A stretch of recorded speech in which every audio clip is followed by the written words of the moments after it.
Hey everybody, welcome back to the Storytime channel. My name is Steven, and let's get into our stories of the day. No, I'm not a recruit, I'm your son's CO. Happened last year. A single parent mistake humiliates a recruit for half a year.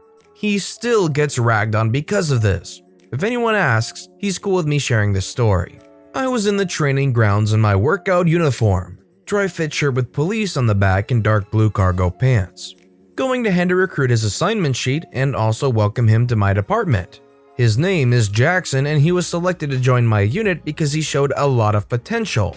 Walking into the halls to find him but bumped into his mother instead.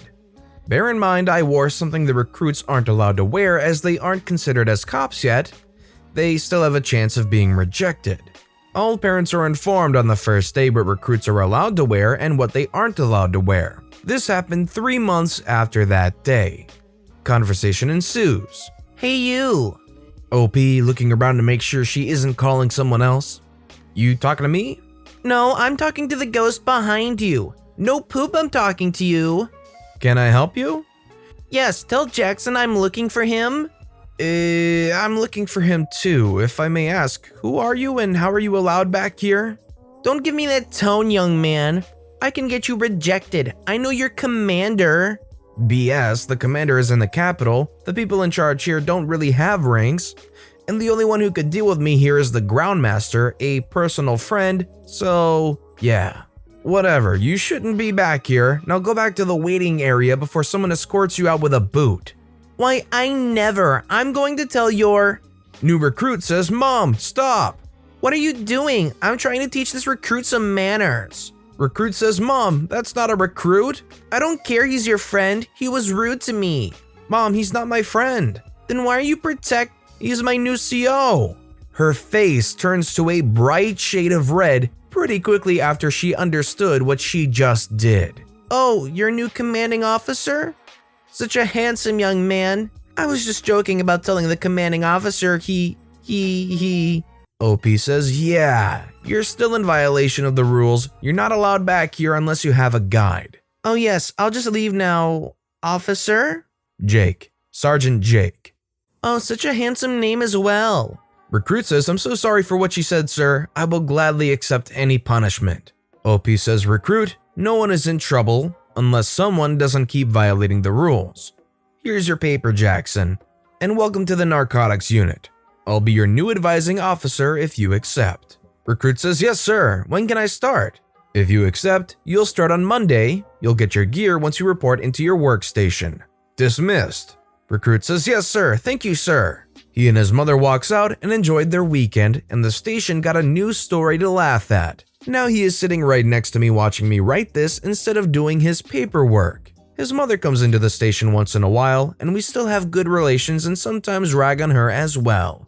All's well and fun. Stay safe and healthy. May God guide us through this pandemic. Now that is an incredibly awkward situation. Has anyone else had an experience where their parent embarrassed themselves like this before? If you want to share that story, let me know in the comment section down below.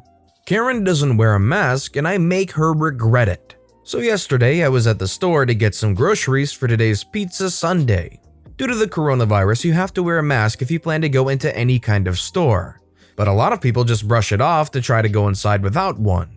But in larger stores and markets, the staff stops you and tells you to get a mask and then come back. So, like the responsible person I am, I always wear a mask when I go to the store. So because the store is so close to my house, 90% of the time I do my shopping there. So naturally, I know a few of the staff members that work there. So while I shop, I also make some small talk with them. So I'm guessing this lady saw me a bunch of times in the store and thought I was working there. While I was shopping, she approached me and asked, Hey kid, where can I find a baking soda? Naturally, I replied, it should be next to the flour. She said thanks and walked off. 1 minute later though, Hey kid, it's not there. Okay, what do you want me to do about it? Well, go look in the back. There has to be some. I really need it. It clicked. Miss, I don't work here. Karen, confident as heck. Of course you do. You're wearing a mask. Note, all the staff are wearing synthetic gloves, masks, and red shirts with the store logo. And I was wearing my Nike t-shirt and shorts. Me, confused and baffled. Everyone should wear a mask while in a store. It's required by law. I took a look at her again. Where is your mask? How'd you get inside without one? I'm guessing there wasn't any staff by the counter, so she just slipped in without anyone noticing. Karen, visibly angry. What did you say to me, little boy? Where is your manager? I want to talk to him right now. I sighed. Again, I don't work here. Karen, fuming. I want your manager. As soon as she said that, I had a light bulb moment. You see, I know the manager. She is a sweet person. Let's call her Jess. But if you get her angry, she is the devil. Me, with a grin on my face. Okay, miss, follow me. We get over to Jess, and before the woman said a word, Jess, this woman isn't wearing a mask. Jess says, Miss, put your mask on while you were in the store. Karen, surprised. I don't have one. Jess, pissed as heck, get out. Karen realized she is screwed, but Jess points her finger at the door. Now, miss. Karen realized she is going to be murdered by Jess and runs out of the store. I just said thanks to Jess and continued with shopping. I think everybody should be able to do their part and wear a mask to places. It's just courteous. That being said, you should also consider what people are saying, especially if they say they don't work at a place.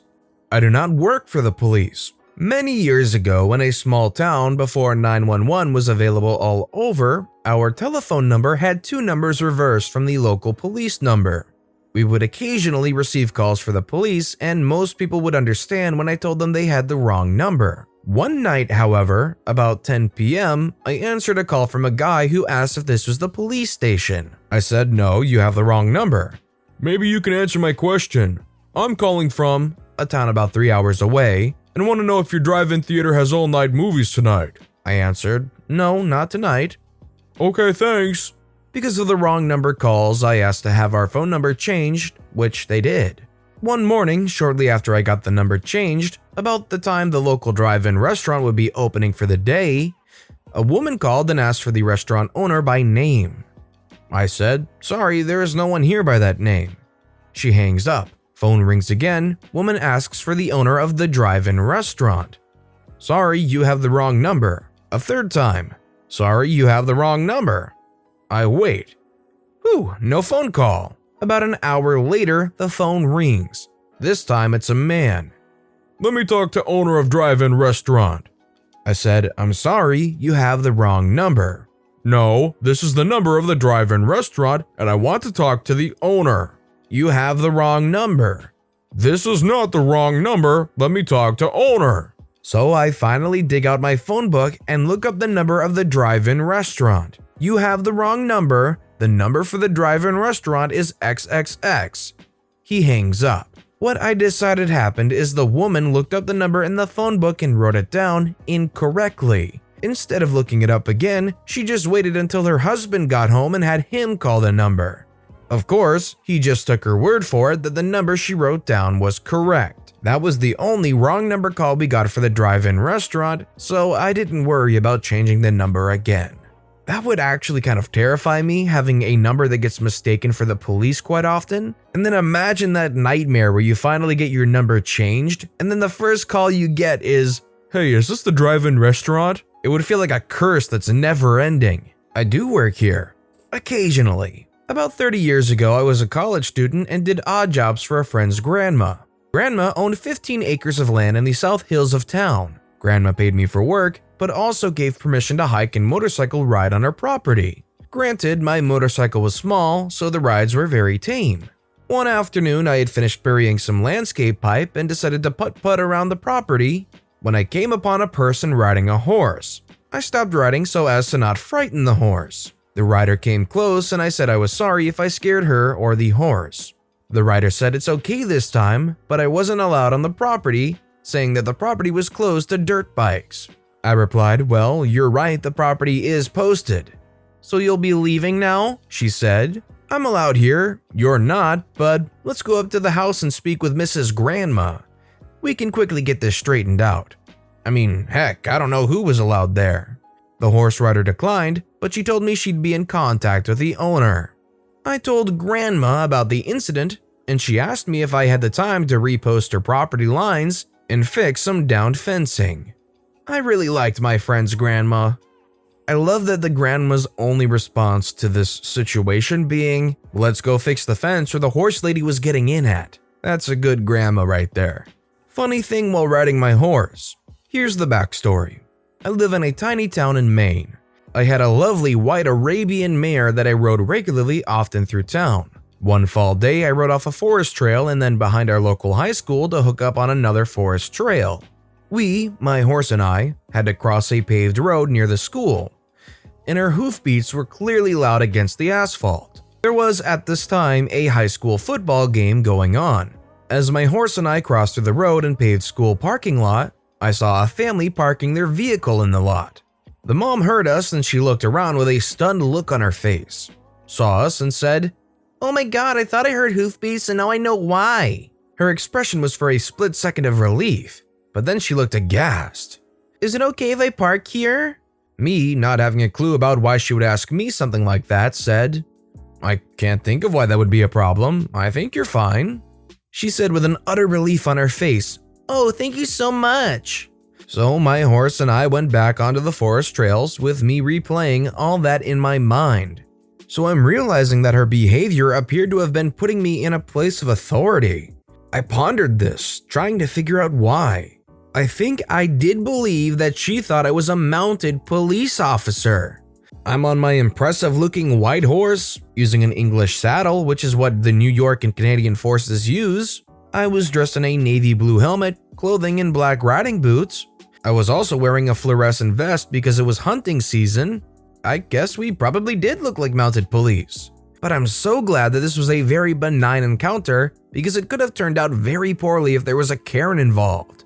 Word to the wise, don't freak with 1,200-pound animals and their riders. Yeah, I think the last thing I would do is mess with somebody on a horse, because I wouldn't want to get injured and I wouldn't want to injure the person on the horse or the horse itself. Old posh lady thinks I'm a waiter. So some background. I used to work in sales and I'm an Indian guy. Every year around Xmas, our work used to treat us to a Christmas table.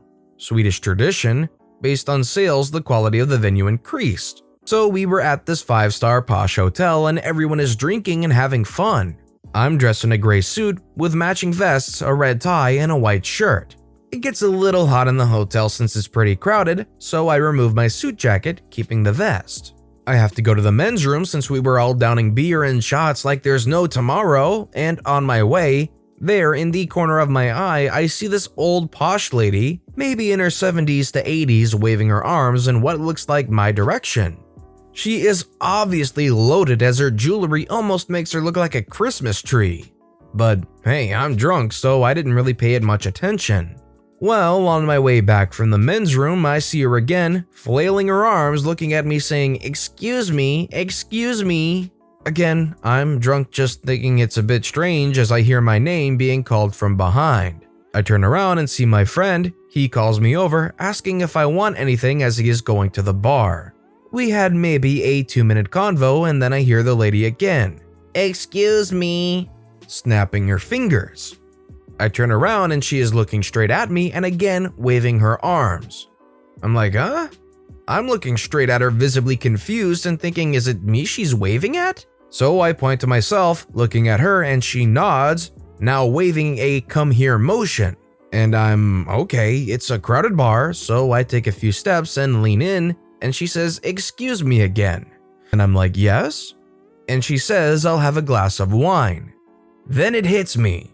I'm the only brown dude in a suit vest, white shirt, and a red tie in this high-class establishment, so I obviously must work there in her little world. Again, I'm drunk, so I just respond with, that's nice to hear, and walk away. Well, my friend hears this and starts laughing, so he tells the rest of the sales team, and I'm the butt end of the jokes that evening, and for a few more weeks in the office.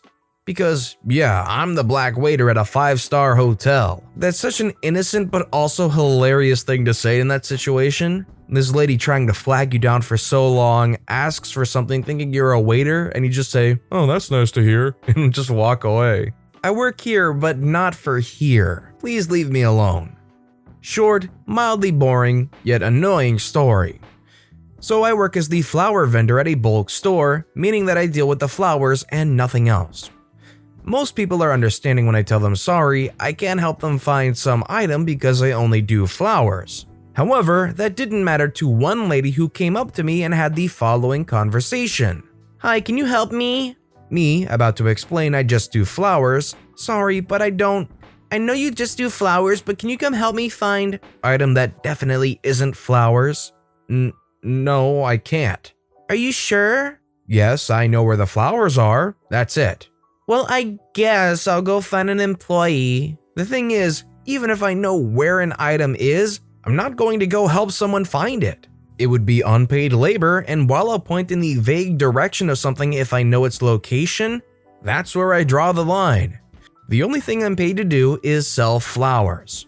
I don't feel like leading Grammy around the store to find Cosequin for her arthritic dog. And yes, I've had an old lady ask me to lead her around the store before. It's not in your job description, it's not in your job responsibilities, so you shouldn't really have to do it. Sorry, officer, I don't work here. I'll preface this by saying it's not the most thrilling story, but it came to mind while browsing this sub and thought I'd share.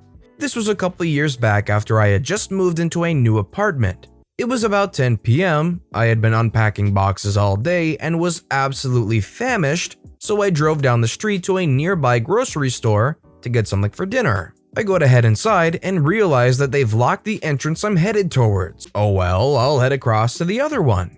There's a police cruiser parked along the sidewalk halfway down to the other entrance, but I didn't think anything of it. For all I know, he's here for the same reason I am. As I'm approaching the cruiser, the cop pops out and motions me over. As I get over to him, he asks, "This your guy?" As he shines his flashlight into the backseat of the cruiser onto a rather scruffy-looking fellow who's very much not thrilled to be in there.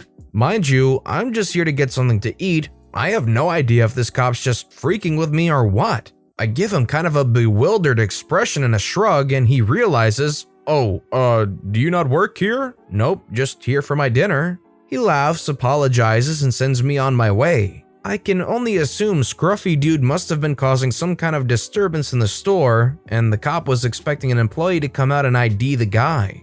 Why he decided that someone in jeans and a blue hoodie coming from the parking lot rather than from the building was said employee, who knows? There's definitely a lot of blanks that need to be filled in here. Maybe they thought you were the loss prevention guy. Maybe some managers don't have super formal clothes. I don't know. There really could be a number of reasons why this cop assumed that you were somebody working with the store.